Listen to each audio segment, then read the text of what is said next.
കടുവാപ്പേടിയിൽ മാനന്തവാടി പിലാക്കാവ് മണിയൻകുന്ന് സ്വദേശികൾ പലതവണ പ്രദേശവാസികൾ സ്ഥലത്ത് കടുവയെ കണ്ടിരുന്നു. 3 ദിവസങ്ങൾക്ക് മുൻപാണ് പ്രദേശവാസി മൊബൈൽ ഫോണിൽ കടുവയുടെ ദൃശ്യം പകർത്തിയത്.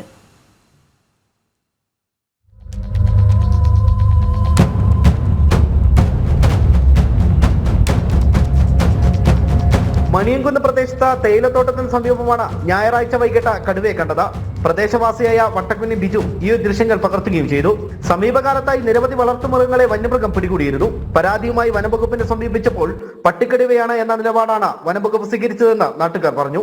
നിരവധി വളർത്തുമൃഗങ്ങളെ കൊന്ന കടുവയെ കാട്ടിലേക്ക് തുരത്തി പ്രദേശത്ത് സുരക്ഷ ഒരുക്കണമെന്നാണ് പ്രദേശവാസികൾ ആവശ്യപ്പെടുന്നത്. നഗരസഭ ഇടപെട്ട് നിർബന്ധിച്ചാണ് ഇത്രയെങ്കിലും കാട് വെട്ടിയൊഴിവാക്കി. ഇനിയും കാട് ഇഷ്ടംപോലെ വെട്ടിയൊഴിവാക്കാനുണ്ട്.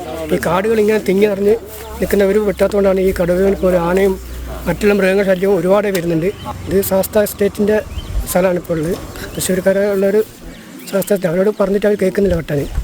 അങ്ങനെയൊക്കെയാണ്. പിന്നെ നാട്ടുകാർ കയറി വെട്ടുന്നൊക്കെ പറഞ്ഞ് പ്രശ്നം ഉണ്ടാക്കിയോണ്ട് മാത്രം ഇടപെട്ടാണ് ഇത്രയെങ്കിലും വെട്ടി ഒഴിവാക്കിയിട്ടുള്ളത്. കഴിഞ്ഞ 1-2 വർഷങ്ങളായിട്ട് ഈ പറയുന്ന കടുവയുടെയും അതുപോലെ തന്നെ വർഷങ്ങളായിട്ട് ആനയുടെയും മറ്റ് വന്യമൃഗങ്ങളുടെയും ശല്യം രൂക്ഷമായൊരു കടുവയുടെ കാര്യത്തിൽ മുൻകാലങ്ങളിലൊക്കെ ഈ കടുവ ഇവിടെ ശല്യക്കാരനാണ് എന്നുള്ള നിലയിൽ പലതരത്തിലുള്ള വാർത്തകൾ വന്നെങ്കിലും കാര്യക്ഷമമായിട്ട് ഇടപെടാൻ ഉദ്യോഗസ്ഥർ തയ്യാറല്ല. ഇന്ന് തന്നെ ഇവിടെ എത്തിയിട്ടുള്ള കൃത്യമായ തെളിവുകളുടെ അടിസ്ഥാനത്തിൽ ഇവിടെ എത്തിയിട്ടുള്ള ഉദ്യോഗസ്ഥർ പറഞ്ഞിരിക്കുന്നത് ഇത് ഇവിടെയുള്ള കടുവയാണ്, നിങ്ങൾക്കറിയുന്നതല്ലേ എന്ന് ചോദിക്കുന്നത്. ആർക്കറിയുന്ന ഇവിടുത്തെ പ്രദേശവാസികൾ പലതരത്തിൽ വളർത്തുമൃഗങ്ങളെയും മറ്റും കടിച്ചു കൊണ്ടുവന്ന സമയത്ത് പരാതിപ്പെടുന്ന ഒരവസ്ഥ ഉണ്ടായിട്ട് പോലും അവർ വളരെ ഈ സംഭവത്തെ വളരെ നിസ്സാരവൽക്കരിക്കുകയാണ്.